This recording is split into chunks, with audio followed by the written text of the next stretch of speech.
नमस्कार दोस्तों, आज हम इस वीडियो में आपके साथ डिस्कस करेंगे फ्लैश बट वेल्डिंग के बारे में।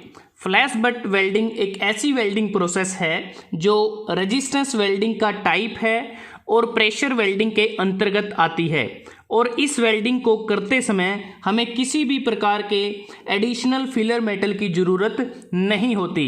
तो flash butt welding resistance butt welding का एक टाइप है जो अपसेट वेल्डिंग की तरह ही होता है, क्योंकि जो इक्विपमेंट हम अपसेट वेल्डिंग में यूज़ करते हैं उसी प्रकार का इक्विपमेंट हम फ्लैश बट वेल्डिंग में भी यूज़ करते हैं। तो जैसा कि नाम से पता चलता है, बट इस टाइप की वेल्डिंग का प्रयोग सिर्फ बट ज्वाइंट को लगाने के लिए किया जाता है। अब बात करते हैं कि फ्लैश बट वेल्डिंग में किस किस इक्विपमेंट की ज़रूरत होती है, इसकी वर्किंग किस प्रकार से है, इसकी एडवांटेज, डिसएडवांटेज और एप्लीकेशन क्या क्या होती हैं। अगर आप इस डायग्राम को देखते हैं तो यहाँ पर जो फ्लैश बट वेल्डिंग होती है, इसकी जो मशीन हम यूज़ करते हैं उसमें हमें हैवी पावर सप्लाई की ज़रूरत होती है। उसके बाद हैवी करंट चाहिए हमें, और जो हैवी करंट है वो 1 लाख एम्पियर तक जा सकता है, और जो पावर इनपुट होती है वो 200 किलो वोल्ट एम्पियर होती है। और जो वेल्डिंग ट्रांसफार्मर इसमें यूज़ किया जाता है वो सिंगल फेज़ ट्रांसफार्मर होता है, लेकिन हम सिंगल फेज़ ट्रांसफार्मर यूज़ करते हैं जिसके कारण हमारी जो अनबैलेंसिंग आ जाती है लोड पर, और उसके कारण क्या होगा कि जो 3 फेज सप्लाई होती है हमारी मेन से, तो उसमें क्या है कि अनबैलेंसिंग लोड हो जाता है।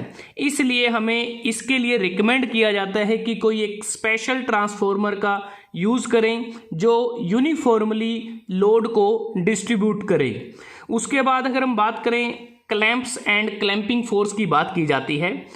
फ्लैश बट वेल्डिंग मशीन में 2 क्लैंप हम यूज़ करते हैं।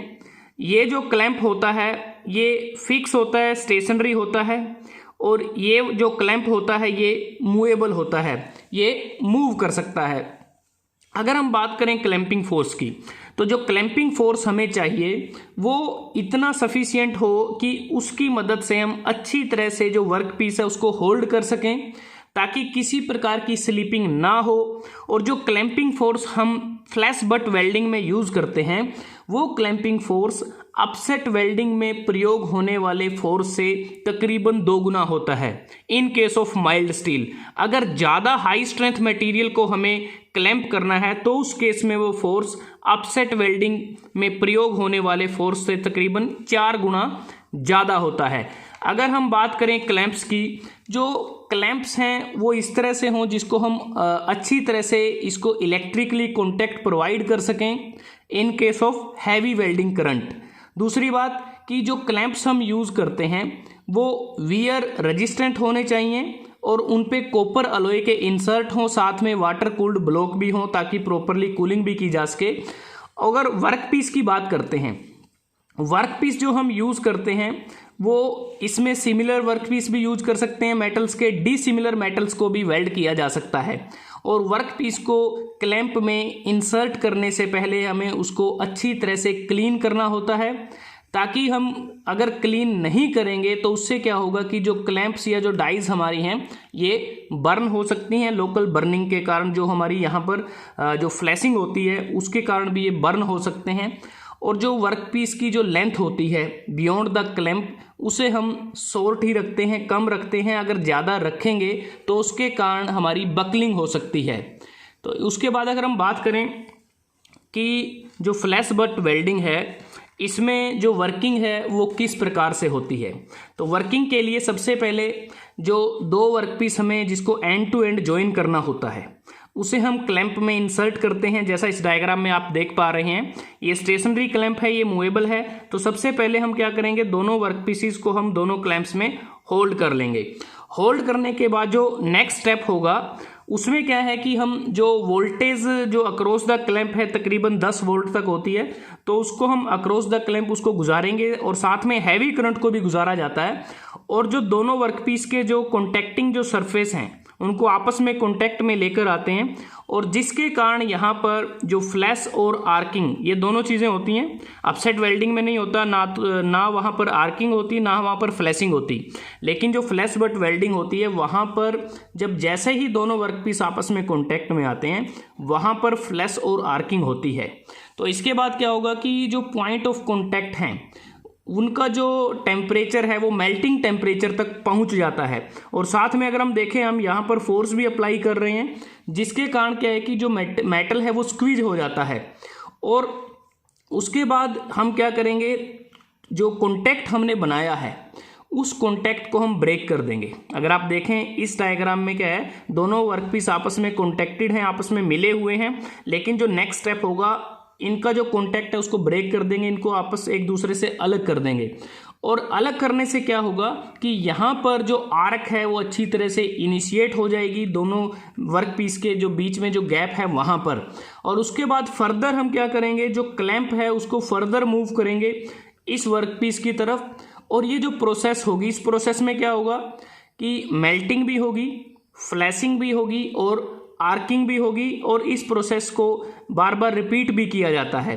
और बाद में हम देखते हैं कि हमारा जो मटेरियल है, क्योंकि जब प्रॉपर तरीके से फ्लैशिंग और आर्किंग हो जाती है हम जो करंट है उसको रोक देते हैं और अपसेटिंग फोर्स को लगाया जाता है, और जो मटेरियल है वो अच्छी तरह से वेल्ड हो जाता है।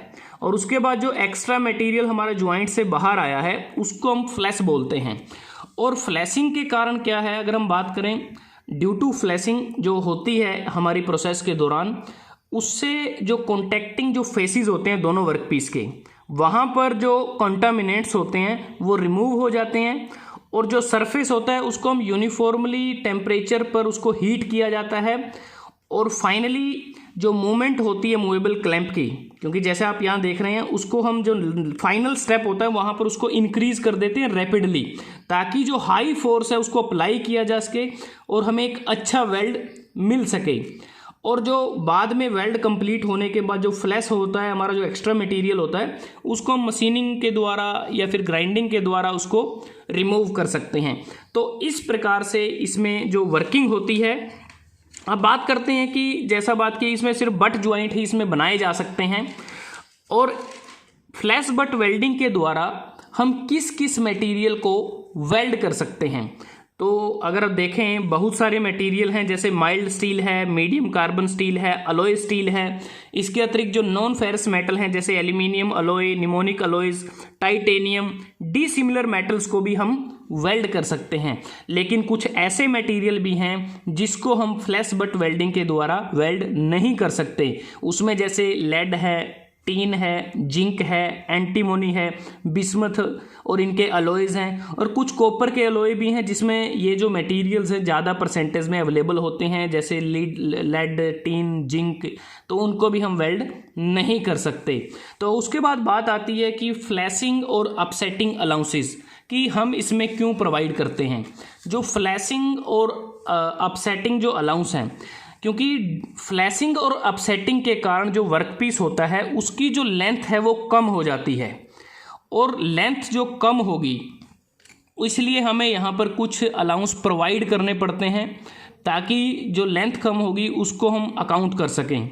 और यूजुअली जो अपसेटिंग जो अलाउंस होता है वो नॉर्मली 25 से 40% होता है फ्लैशिंग अलाउंस के, और फ्लैशिंग जो अलाउंस होता है उसको हम कम कर सकते हैं अगर हम वर्कपीस को प्री हीट कर दें। प्री हीट का मतलब है कि पहले उसको थोड़ा सा गर्म कर दिया जाए, और उसको हम कर सकते हैं कि जो वर्कपीस हैं आपस में उनको बड़ी तेज़ी के साथ उनको एक दूसरे के कॉन्टैक्ट में अगर हम लेके आएँ बार बार, तो नंबर ऑफ़ टाइम ऐसा करना पड़ेगा जिससे वो प्री हीट हो जाएंगे। और ये जो पीरियड रहता है तकरीबन 1 या 2 सेकंड में हमें उन नंबर ऑफ़ टाइम्स एक दूसरे के साथ कॉन्टैक्ट में लेके आना होता है, और उससे वो प्री हीट हो जाते हैं। तो इस प्रकार हमारा जो अलाउंस है उसको हम कम कर सकते हैं। इसके अतिरिक्त जो हमारा इंटरफेस होता है दोनों वर्कपीस के बीच में, अगर वो यूनिफॉर्मली हीट नहीं हुआ तो उसके कारण हमें फ्लैट स्पॉट मिलता है, और वहाँ पर कोई हमारा मोल्टन मेटल पूल नहीं बनता। अब बात करते हैं कि इस वेल्डिंग के एडवांटेज क्या हैं, डिसएडवांटेज क्या हैं और एप्लीकेशन क्या हैं।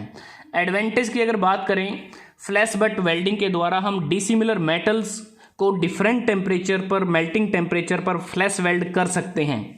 और ये एक फास्टर प्रोसेस है, फास्ट प्रोसेस है। अगर मैं इसको कंपेयर करूं थर्मिट वेल्डिंग के साथ, फ्लैश बट वेल्डिंग आप 3 से 6 मिनट में कंप्लीट कर सकते हैं। जो थर्मिट वेल्डिंग है वो 10 से 30 मिनट में कंप्लीट होती है, जब हमें जो स्टील रेल को जोड़ना होता है रेलवे लाइंस पर। और दूसरा कि इसमें हमें बट वेल्डिंग के कंपैरिजन में कम करंट की आवश्यकता होती है, और इसमें हम जो रफ और इरेगुलर जो एंड होते हैं वर्क पीसीस को, उसको आसानी से फ्लैश वेल्ड कर सकते हैं, क्योंकि इसमें हमें अलग से वेल्ड सरफेस को प्रिपेयर करने की आवश्यकता नहीं होती।